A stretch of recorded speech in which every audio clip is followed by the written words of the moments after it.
Welcome to the great conversation where ideas matter. Ideas shape markets. Ideas change the world. Most of us in this era of digital transformation, those of us building companies, building teams, trying to understand how this technology can take us to the next level, digital transformation is right in the forefront of every company and should be for every individual. We need to be reinventing ourselves, creating different ways of shaping how we do work and how we construct teams and how we go to market. As you know, I've been very much on top of that because it is changing our world. But it struck me that digital transformations looked at as a technology where it really isn't. At the core of it, at the root of it, is a very simple word that's often misunderstood and definitely difficult to apply for some reason. And that's the word innovation. I came across a gentleman who is living and breathing innovation. He's an award-winning innovation expert. He's also a professor of innovation and entrepreneurship. And his clients include some of the world's most innovative organizations on the planet. And fortunately, I saw him on LinkedIn and I became acquainted with a book he had published called Be Less Zombie: How Great Organizations Create Dynamic Innovation, Fearless Leadership, and most importantly, passionate people. And I wanted to get a hold of him and I got a hold of Elvin Turner. Elvin, welcome to the great conversation. Thank you, Ron. It's a real honor to be here. I'm very excited. Let's start with one thing. They can read your bio. We don't need to go into all the different things we do. We have 20 minutes to have a great conversation by my virtual fireplace here. But it struck me when I first came across the book, Be Less Zombie. I hadn't read the other part of the line of your book. I just saw Be Less Zombie, and I got to thinking, why did he choose zombie? So I looked at the term, Elvin, and it said will-less and speechless human. So tell me, why'd you choose zombie? Well, I was asked by a business school in the UK to run a session for them as an executive kind of MBA type session. And they said, can you tell us, what are the secrets of these unicorn companies? What is it that they're doing differently? How do they think differently? How are they so original? How are they so fast? What should corporates learn from them? Because it was a corporate audience. So I said, sure, I can do that. So I designed the session and I decided to kick off the day by drawing an imaginary line on the floor. And at one end, I said, this end is the unicorn organizations, the 1 billion valuation, they're moving fast, they're learning, they're growing, they're disrupting. And at the other end, we need some kind of creature that would describe organizations that are the opposite, that are struggling to survive, that are living dead, all of the words that you just used, Ron. And I want you to think about the innovation profile of your organization and go and stand somewhere on the line that kind of suits your profile. Everybody ran to the zombie end. And that kind of got my attention. I thought, maybe there's something in this. And we started on the day actually talking about be less zombie principles. Rather than be more unicorn, it ended up being be less zombie. So it kind of grew from there. And then as I was writing the book, an interesting little thing came up. I like to type phrases into anagram generators.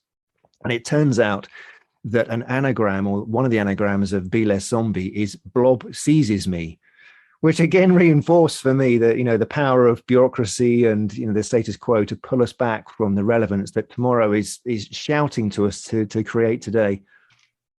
Oh, it's really interesting in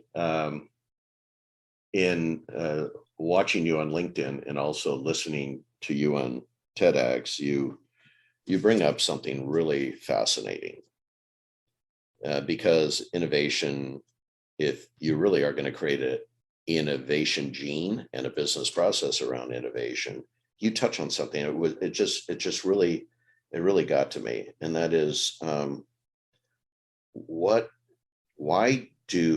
why aren't your employees thinking and expressing their ideas of how to make the company greater? And you said, two things: creative constipation and creative indigestion. Can you go into that a little bit? Yeah. So the irony often is I get invited in to talk to senior execs and they'll say, Elvin, you got to help us. We ask for big ideas because we know we need more. We know there's a ton of research out there showing that if you land a big idea, the level of profitability versus a ton of incremental ideas is chalk and cheese. We want bigger ideas. I open the big idea cupboard, it's empty. What's wrong with our people? We're saying you have permission, bring us bold ideas, and nobody moves. The irony is that when I actually go and talk to the employees and say, what's up? There are tons of ideas. People are sitting on those ideas, but they don't feel safe to let them out. Hence the phrase corporate creative constipation. So lots of reasons for this. First and foremost is if I put my hand up and suggest this idea, I'm going to look crazy. That's not going to be good for me. Secondly, if I put my hand up and suggest an idea and my boss says, that's worth pursuing, I just got myself an evening job and I'm already running at 120%. I don't want that. I want my life, particularly in the last 18 months that we've been through. And then thirdly, if I put my hand up and my boss says, let's go for it, and I do manage to make it work in the evenings and it fails, why would I do that? I'm just setting myself up for failure because this organization doesn't know how to do this well. It doesn't know how to learn. It doesn't know how to bring new ideas in ways that are safe for people to do. So there's the creative constipation, people holding it in. And then even if an idea makes it through the system, often because metrics and measures and systems and processes and motivation is all set up around mostly the maintenance of the status quo, big ideas die fast in that context. When an executive is presented with the very thing that he or she was asking for, often they don't know how to handle it. There's nowhere for it to go, to grow, to be tested. And it will end up often just being pushed back a quarter and then another quarter and another quarter, or just being seen as unrealistic, come back with something that's more likely to work.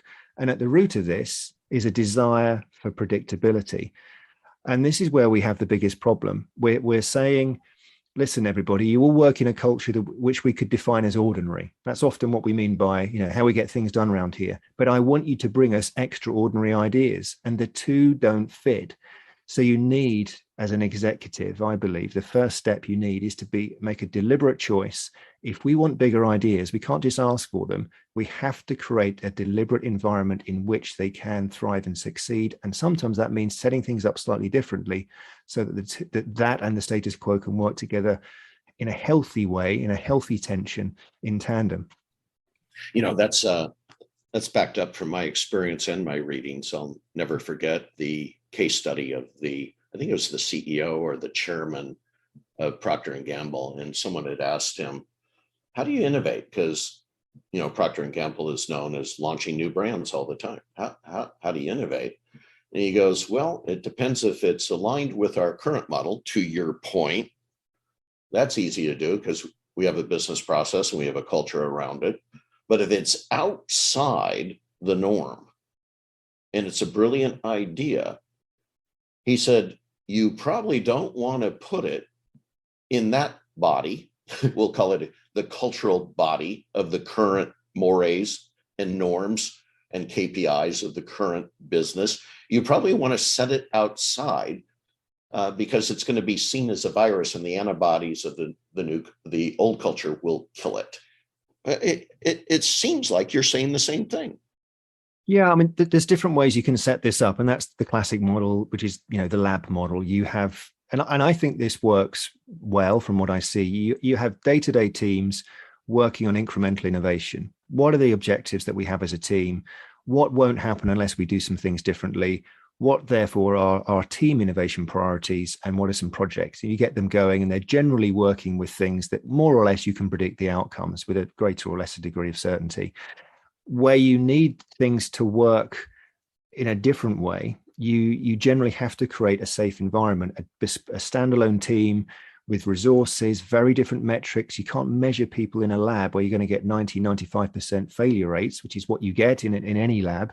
You can't measure them in the same metrics that a standard team will have with the KPIs that they've got, because no one's ever going to take any risk. And the whole point of the lab is to explore trends, weak signals that are coming from the future, technologies that are emerging, how could they help our customers in the context in which we serve them make greater progress than our current products and services? We're really competing with the status quo to some extent, and innovation ends up being an argument. So you need a separation and yet a light integration, so that the two don't end up becoming fighting, parties. The lab can often be seen as this indulgence, playing around, messing about, sitting on beanbags. And the status quo can be looked at through the other lens as a dinosaur. And you need to be careful that you strike the right balance, that there's a healthy tension there and a good flow backwards and forwards, so that when something does come out of the lab, you've got a healthy pathway to integration with the business that is required, the resources and the expertise and the capabilities to cause that thing to scale in the way that we all want it to. How interesting. I mentioned the Procter & Gamble case study. And there was one path the CEO took, and it might be the right path given the context. But you also outlined something that I found to be true. To me, the main role of a CEO at the end of the day is navigating risk and opportunity, if you think about it. Innovation comes from the level that CEO can do that. There are going to be often high risk, as you say in your book and many of your talks. I think you said something like 80 to 90% of new launches fail. And that's scary if you're coming up with a big idea. I know, because I've been in startups, that probably about that many startups fail. 1 in 10 make it through. Why would anyone take that risk with their lives and their career to do that? So what would be your advice to the CEO and their teams in creating a culture of safety to be able to explore those ideas without necessarily putting that idea, that burden on the employee to execute against it? What advice do you give them? Well, first of all, I think the most important thing is the executive team needs a mindset of, we can't not do this. We must embrace this, because the speed and scope of change is such that if we just rely on incremental innovation, we are putting ourselves at risk for the future. And it's a stewardship conversation for me. It's, are we being responsible stewards of today and tomorrow simultaneously if we're not strategic about innovation? And we might not know how to do it, but we have to choose to learn how to do it well for the sake of all of our stakeholders and what the future wants to inherit from us. So there's a starting point there, which is a strategic conversation around, we have to do this. The second is giving confidence to that executive team. And this often shows up in this way for me. I get a conversation with a senior exec who says, don't tell me why we need to innovate. Don't tell me what we need to innovate. We think we've got those two things lined up. It's the how. How do you glue this thing together? How do you stop it falling apart? Because we try something every 18 months, we'll have an idea jam or something, and it just fizzles. Nothing seems to work. So that for me, I think one of the essential things is to put in place a process. It's really simple. From what are our insights? What questions does that provoke? What ideas are we going to develop? Therefore, what experiments are we going to run? And then based on the success of experiments, what are we going to scale? And that's a proven innovation process, lots of different versions of it, stage gates, pick one, start somewhere, because that gives you a degree of certainty through the process. So many people I meet say to me, even if I had an idea, I wouldn't know where to take it. And there's never a budget for it. And there's no team, get aligned. And there is plenty of resource you can find online and in books. In Be Less Zombie, I've got that mapped out there. So have a process. The third thing, though, if there's all sorts of ways of starting this, one of the most powerful things that I've seen, perhaps the most powerful, to create greater confidence for innovation right across the organization, is the idea that you find in the lean startup, which is dream big, start small, learn fast, and encourage people to have big ideas, but teach them how to look at that idea and say, okay, how could this fail? What would need to be true? What are the dependencies of this thing working? And the dependencies that we're least certain will show up, or we're least certain about, but would have the biggest impact on the success of this idea, are the ones we test first. So the mantra really is, I worked with one of the large drinks companies once, and was teaching this process. And one of the marketing director sat up and said, okay, so what you're saying is we shouldn't be spending 50K building something. We should be spending $50 learning something. What's the smallest possible test we can imagine that would tell us whether we're moving in the right direction on this assumption before we build anything? So you're trying to learn one of three things. Desirability. Does anyone actually care enough about this idea before we build anything? Feasibility, number two. Even if they want it, can we build it? Is it within our gift? Is it going to be just too expensive or difficult for us to do? And then third, viability. Even if they want it, even if we can make it, thirdly, is there a business model behind it? And in those very early stages, you're running tiny tests to create a picture that defines reality for you and gives you data and confidence to move on to the next level and then the next level. So it's pay-as-you-go innovation. And when you unleash that inside an organization, suddenly managers and leaders are much happier to sponsor the beginning, the baby steps of big ideas, because there's no risk. No one's going to get fired for spending a couple of $100 learning something and finding out that actually we shouldn't do this, which is what Google does, by the way. How can we find out what, we know most of these ideas are going to fail. Let's find out which ones quickly, as fast as we can. Spend $200 doing that rather than 200K only to find out the right answer, the same answer. So it's very much rapid experimentation, looking at the data, using that to make choices. Suddenly the confidence to step into bolder ideas goes through the roof. You know what I love about that? And you're right, when you first mentioned the three things that give greater confidence: dream big, start small, learn fast. I wrote down in parentheses, does he mean fail fast? And of course, that's the Google mantra. How do you fail fast? But you actually colored within the lines and outside the lines to bring that home. You led with, most people don't feel confident for lots of reason. The creative constipation, you called it. And what you're doing, I think, Elvin, is redefining failure. You're redefining failure in your book and your approach to innovation. Does that ring true? I think so. I mean, I try not to use the word failure too much. You can't help it because that's the way it feels. We thought this would happen. It didn't. We failed. Okay, that's one way of framing it. Another could be, well, that didn't turn out how we expected. That's an unanticipated outcome. How interesting. That happened. Failure has such a stigma attached to it. The reality is, if, as Google and Amazon and anyone who's doing rapid experimentation, and industrial companies, all manner of organizations are now doing this, they'll tell you that most of their ideas turn out not to be what they expected them to be.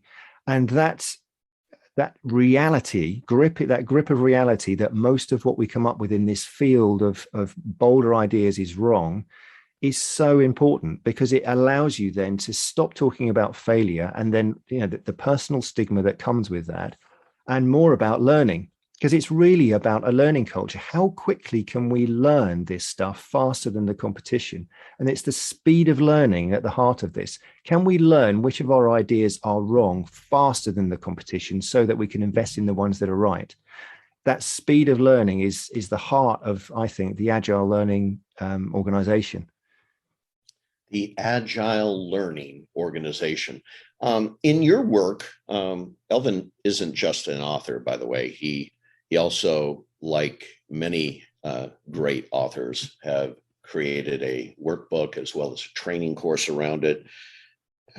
When you approach an organization, Elvin, with this, and they catch fire over your ideas, where do you usually start? It depends on the organization. Ideally, you start with a conversation about the future. Who do you need to become? What is the future telling you about how you need to show up to stay relevant? How do you want to show up? What outcomes do you want to achieve in that future? And somewhere in the middle, there is a reality that you need to pursue. So starting in the future and then working back, what needs to be true? So let's just pick a number. Let's just say in 10 years' time, 5 years' time, we want to show up like this, and the market's probably going to look something like that. Okay, let's work back from 4 years. What would need to be true in 4 years inside this organization? What would we need to be doing, resourcing, developing, partnering? 3 years' time, 2 years' time, 1 year. It gives you an ability to root your strategy and then your innovation strategy, which hooks into that, into a pathway somewhat related to reality and the future. Now that's going to change over time, and you have to be open to what's going to happen. But having a mark in the sand to say this is why innovation matters, and if we don't innovate, we won't get there. That's a really good starting point. And then out of that, start to develop an innovation strategy. So, okay, well, based on that, what journey do we need to go on around the processes that we have, the culture that we have, the leadership that we have, the processes, capabilities, resources? If we're going to be able to do those things we've just said that we have to do, what shifts might we need to make? What needles might we need to move that we don't currently move? What new things are we going to need to embrace? So it's helping them create the how, a model that gives them some sense of more definition of what we need to invest in, and importantly, who do I need to become? And this is the heart of it often with me. You're asking two questions. Who do we need to become as an organization? What's our journey of evolution or revolution or reformation in the next 3-5 years? But also, what does that demand of me and us? Are we the right team to take us to the future? Should we be looking to have transitioned to another team in 3 to 5 years if the capabilities that we say are going to be required there are probably not the ones that we're going to be able to bring? So these are tough questions, and I deal with them in the last section of Be Less Zombie, which is defining reality around me. And am I a potential constraint on the future prosperity of this company because of choices that I know I won't be comfortable making? So you need a safe space for an executive team to better have those kind of conversations, and options for them to potentially pursue different career paths if those, if the answer isn't what you want to hear. So for me, a lot of this is about dealing in reality. What does a future state look like? What would need to be true for us to get there? What would need to be true for me to be an effective steward of that future, so that I feel confident and able to make the decisions that the rest of the organization needs me to make? I love this. We started with me wanting to know what the definition of zombie and how it applies to this book. And I said, will-less and speechless human. And what Elvin Turner has done is give a voice to innovation so we can be less zombie and answer the question, who do I need to become? Elvin Turner, this has been a great conversation.